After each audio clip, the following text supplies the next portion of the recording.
Hello guys, मैं मनीषा और आप सब कैसे हैं। मनीषा की कहानी में आपका स्वागत है। खूब आप भी अच्छे होंगे, मैं भी बहुत अच्छी हूँ। तो गाइस, अब ये मॉर्निंग का समय है और यहाँ पर बच्चे कर रहे हैं हेल्प मेरी थोड़ी काम की। अब यहाँ पे क्या होता है, ये हमारे जो गद्दे हैं ये वॉशेबल हैं, इसको आराम से धो सकते हो। तो मैंने ये गद्दे बाहर ले जाके धो दिए थे और उसके ऊपर ये हम फोम बिछाते हैं और उसके बाद फिर ये जो है ना गद्दे धुलने के बाद जो अंदर मिट्टी धूल जो भी होता है वो निकल जाती है। नहीं तो पता है जो वैसे वाले गद्दे होते हैं उनमें खुजली बहुत लगती है, क्योंकि उसमें सारी धूल नहीं निकल पाती। तो इसलिए हमने ऐसे वाले गद्दे ले रखे हैं। तो यहाँ दोनों भाई मस्ती भी कर रहे हैं और काम भी कर रहे हैं। तो यहाँ पर मैंने बच्चों को दिया था कि तुम लोग इतने गद्दे बिछा के उस पर अपना कवर वगैरह चढ़ा दो, चादर वगैरह मतलब बिछा दो। और मैं धो रही थी कपड़े। तो इसी करके आज बच्चों को सबको अपने अपने काम मिल चुके हैं, सबने अपने अपने काम कर रहे हैं। तो यहाँ पर शुभ को लग रहा था कि बाइक भी गंदी हो रही है, इसको भी साफ़ करते हैं। तो पहले ये इसको पूछेगा इसका धूल मिट्टी, क्योंकि इन्नू लेके जाता है, काफ़ी धूल हो जाती है।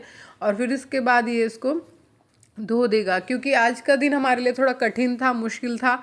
और मतलब कह सकते हैं कि आज का दिन निकालना बड़ा कठिन सा लगता है। होता है ना कि कुछ चीज़ें हमें अपनी लाइफ की याद आती रहती हैं और हम कितना भी अपने मन को चाहें उन चीज़ों से बाहर निकालना या उन चीज़ों से अलग करना, लेकिन जब तीज त्योहार होते हैं तो वो चीज़ें कहीं ना कहीं हमारे दिल पे वार करती ही करती हैं। तो यहाँ पर अन्नू कह रहा मम्मी आप काम कर रहे हो, कोई नहीं मैं खाना बना लेता हूँ। तो आज अन्नू ने बनाया था दाल चावल, क्योंकि छुट्टी थी। और बीच बीच में मैं आके देख रही थी वैसे, लेकिन फिर भी बच्चा है, ठीक है, इतनी हेल्प कर रहे हैं यही बहुत है मेरे लिए। क्योंकि उन्हें भी कहीं ना कहीं पता चल रहा था कि मम्मी का बहुत ज़्यादा मूड ख़राब है। मेरा वाकई में बहुत ज़्यादा मूड ख़राब था। इतनी तकलीफ़ होती है, इतनी तकलीफ़ होती है मुझे कि मैं आपको बता नहीं सकती। शायद वो जो तकलीफ़ है ना, वो कोई जाहिर नहीं कर सकता। वो जो महसूस करता है वही उसको ही पता होती है। मेरी आवाज़ भी काँप रही है, मुझसे बोला भी नहीं जाता, अभी भी मेरे आंसू आ रहे हैं। यानी कि ये लगाओ, कल मेरे को बहुत ज़्यादा इतना पावर वाला गुस्सा आ रहा था कि ऐसा लग रहा था मुझसे वो चीज़ क्यों खो गई, मुझसे क्यों छिन गई, मेरी क्या गलती थी, मैंने क्या गलत किया था। सब सब अपने जीवन की खुशियाँ मना रहे हैं, मैं कैसी एक बदनसीब औरत हूँ कि मैं दुखी हूँ, मैं परेशान हूँ, अंदर से दुख मना रही हूँ उस बात का कि काश मेरे घर में भी इतनी अच्छी रौनक हुआ करती थी कभी। और आज काश कैसा मतलब माहौल बन रहा है मेरे घर में।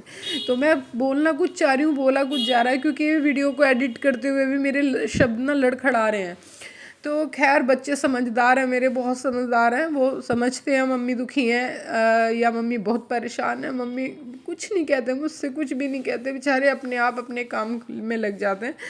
और फिर बाजार जा रहे थे, उन्हें भी दिख रहा था हरा औरत ना एक रेडी है, सुंदर है, तैयार हो रही है, मेहंदी लग रही है, ये कर रही है, वो कर रही है। मम्मी जो 24 घंटे एकदम रौनक बना के रखती थी त्योहारों पे, आज मेरी मम्मी सूनी बैठी है। तो मेरे बच्चों को बहुत तकलीफ हो रही थी, लेकिन वो बता नहीं रहे थे। वो कह रहे थे मम्मी आप चलो बाजार, आपको सूट दिला लाते हैं, आप पे सूट नहीं है, आप अच्छा सूट नहीं पहनती हो। ये वो मुझे मतलब बहलाने की कोशिश कर रहे थे, लेकिन मैं बच्ची तो ना हूँ ना, बच्ची नहीं हूँ ना, मुझे समझ में तो बहुत ही कुछ आता है। मैंने कहा नहीं बेटा, आज मेरा मूड नहीं है, फिर चलेंगे। कह रहा नहीं आप चल लो मम्मी, आज चल लो, मेरी छुट्टी है। बहुत जिद करी दोनों बच्चों ने, पर मैं नहीं गई, मेरा मूड ही नहीं किया कुछ करने का। बाल भी देखो, बाल भी नहीं बहाए यहाँ पे। फिर मैंने जो भी पर्दे थे वो अन्नू कहने लगा मम्मी ये पर्दे रखे, लाओ मैं टांग देता हूँ, छुट्टी है मेरी। तो अन्नू ने सारे पर्दे टांगे और बस ऐसे करके मैंने बिज़ी करके खुद को वो समय निकाला अपना। खैर, रात हो गई, शाम हो गई और मैं मतलब टेंशन से बाहर नहीं निकल पाई। मैं कितना भी चाहूँ नहीं निकल पाती हूँ। फिर मेरे भाई ने उस माहौल को बिल्कुल चेंज कर दिया। एक सेकंड में कहते हैं ना, अपने ही अपनों के काम आते हैं। तो मेरे भाई ने मुझे कॉल किया कि मैं यहाँ पर हूँ और यहाँ रेस्टोरेंट में मैंने टेबल बुक की है और तुम्हें आना है। तो मैंने उसे मना किया, नहीं भाई मैं नहीं आ सकती, ना मेरा मूड है और ना मेरा मन है। तो उसने मुझे झूठ वूठ बोला, जैसे भी बोला कि मैं तेरी भाभी का बर्थडे है, हम सेलिब्रेट कर रहे हैं, छोटा सा बर्थडे मना रहा हूँ, आजा, और यहाँ पे ग्रैंड 5 के पास है, ये है वो। उसने मुझे मतलब इतना कन्विंस किया कि मुझे माननी पड़ी उसकी बात। और मैं खैर आ गई अपना मूड एक तरफ करके, क्योंकि भाइयों की खुशी भी मेरे लिए उतनी ज़रूरी है जितनी अपनी। तो मैं ये सोचती हूँ मेरा ठीक है, मेरा तो जो हुआ हो गया ठीक है, लेकिन मैं दूसरे को अगर थोड़ी सी भी खुशी दे सकती हूँ तो मैं चली जाती हूँ। तो बस मैं उसकी खुशी के लिए कि उसकी वाइफ का बर्थडे है तो मैं चली गई, लेकिन मेरा मूड नहीं था। और इसी में अच्छे से भी मैं रेडी नहीं हुई तो मेरा बच्चों ने मुझे खूब डांटा कि मम्मी आपने कितना गंदा सूट पहना है, कैसी लग रही हो आप, ये है वो है, उन्होंने बहुत मुझे कहा। खैर मेरा जब मन ख़राब होता है तो मैं ऐसे ही हो जाती हूँ कई बार मन में, लेकिन फिर भी मेरे भाई ने मुझे इतना मतलब ये लगा लो इतना खुश करने के लिए इतना कुछ किया, उसको दिल से थैंक यू। क्यों? क्योंकि होता है ना कि भाई बहन ही समझते हैं एक दूसरे की तकलीफ़, बाकी कोई नहीं समझता है। किसी एक पर्सन का मेरे पास फ़ोन नहीं आया, किसी अपने का एक फ़ोन नहीं आया, किसी ने एक बार भी ये नहीं सोचा कि हाँ दुख हो रहा होगा, तकलीफ़ हो रही होगी या कुछ नहीं। किसी ने एक झूठे मैसेज भी नहीं दिया मुझे, सिर्फ एक मेरे भाई का फ़ोन आया, उसने मुझे मेरी तकलीफ़ समझी। क्यों मैंने कोई वीडियो नहीं डाला, पूरा दिन मैंने कोई वीडियो नहीं डाला, ना मैंने कोई कुछ शूट किया, मेरा मन ही नहीं गया। तो उसे लगा तो उसने बेचारे ने मुझे खैर बुलाया, हम लोग गए, काफ़ी अच्छा माहौल था, बहुत अच्छा व्यू था वहाँ का। आप लोग बने रहना वीडियो में, देखना, आपको देख के ही पता चलेगा। और मैंने पूरा अपना मूड अपने घर रखा, क्योंकि मेरे में एक आदत है, अगर मैं किसी के यहाँ जाती हूँ ना तो मुंह लटका के नहीं जाती। कुछ लोगों का होता है ना जो मतलब मूड ख़राब है तो वो फेस पे झलकता है, लेकिन मैं अपने मूड को ऐसा कर देती हूँ कि मेरे फेस पे आपको पता ही नहीं चलेगा कि मैं दुखी हूँ। हम सब में बात है, वो मुझ में नहीं, अकेले में नहीं है, मेरे भाई बहनों में सब में हम में एक बात है कि हम अपने मूड को एकदम चेंज कर देते हैं, क्योंकि हम चाहते हैं जिसकी खुशी में जा रहे हैं उसे खुश करना है, ना कि अपना दुख मनाना है, ठीक है ना। तो बस होता है ना, बीती चीज़ें याद आती हैं, बीती बातें याद आती हैं, हम कितना भी उस चीज़ों को भुलाने की कोशिश करें, उनसे बाहर निकलने की कोशिश करें, लेकिन तीज त्योहार एक ऐसी चीज़ होती है कि उस चीज़ को ना आप निकल ही नहीं पाते हो। वहीं पे मतलब कुछ ना कुछ आपके सामने ऐसा होता है जिसे आपको देखना भी पड़ता है और सुनना भी पड़ता है। तो बस वही था। अब खैर यहाँ पर आए, अच्छा यहाँ का अच्छा माहौल था, बहुत ज़्यादा भीड़ थी, हर हर एक बंदा खुश था अपनी वाइफ के साथ, अपनी बीवी बच्चों के साथ, सब अच्छे से एंजॉय कर रहे थे। लगता है ये एक प्यार वाला दिन होता है, इससे उम्र का तो कोई लेना देना मुझे लगता नहीं है, लेकिन हाँ इतना ज़रूर पता चलता है कि एक दूसरे के प्रति अटैचमेंट बढ़ती है, प्यार बढ़ता है, एक दूसरे की हम परवाह करते हैं, चाहे एक ही दिन के लिए करें, लेकिन होता है, क्योंकि बीवी भी कहीं ना कहीं पति के लिए वो सब चीज़ें करती है और पति भी उसकी पूरी केयर करता है। तो इसीलिए कि प्यार वाला डे मान सकते हैं कि हाँ भाई एक दूसरे के लिए प्यार वाला डे है। मनीषा की कहानी में आपका स्वागत है। होप आप भी अच्छे होंगे, मैं भी बहुत अच्छी हूँ। तो गाइज आज हम जो आए हैं, आज आए हैं हम भाभी के बर्थडे के लिए, करवा चौथ के लिए भी और बर्थडे के लिए। तो दो पार्टी आज हमारी भाभी हमें पार्टी दे रही है, तो कैंडी लाइट डिनर के लिए। तो दिखाती हूँ, वीडियो में बने रहना, पूरा वीडियो वॉच करना, पसंद आए लाइक शेयर कमेंट जरूर करना। और मनीषा की चैनल पे अगर आप नए तो प्लीज़ सब्सक्राइब कर लेना चैनल को।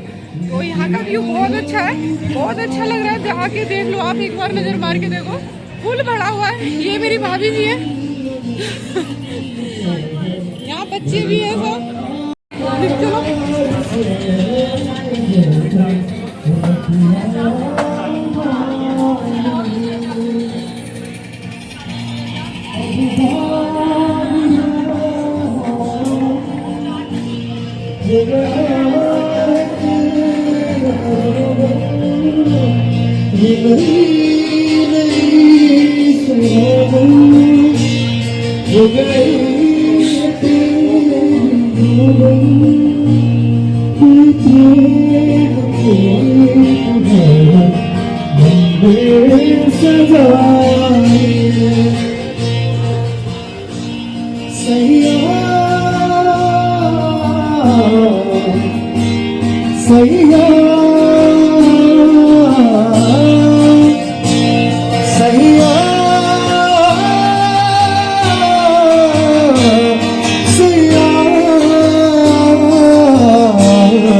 यहाँ पर हम आ चुके हैं अपने टेबल पर। तो यहाँ हमारी टेबल बुक थी, तो यहाँ पर हम बैठे हैं। रश इतना था कि टेबल मिलना ही बहुत मुश्किल था, बहुत ज़्यादा वाला मुश्किल था, लेकिन फिर भी भाई ने बुक करा दी थी जैसे तैसे करके।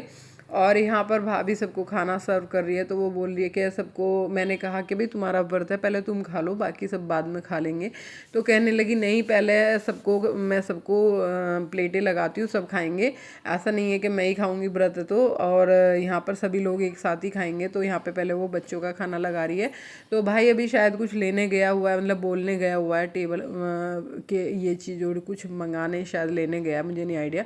तो यहाँ पर पहले बच्चों की प्लेटें वगैरह लगा दी और फिर हमारा ये खाना शुरू हो गया। सबने अपनी अपनी पसंद का खाना मंगाया, किसी ने।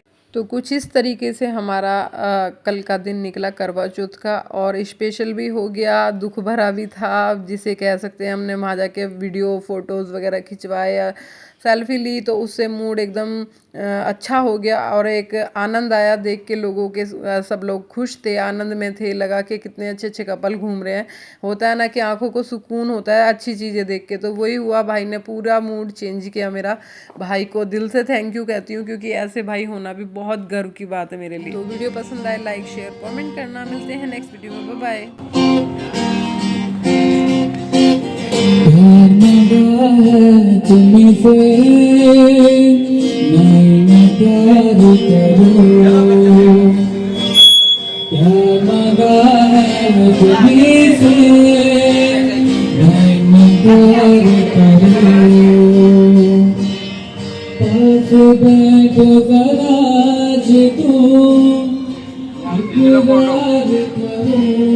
बैठो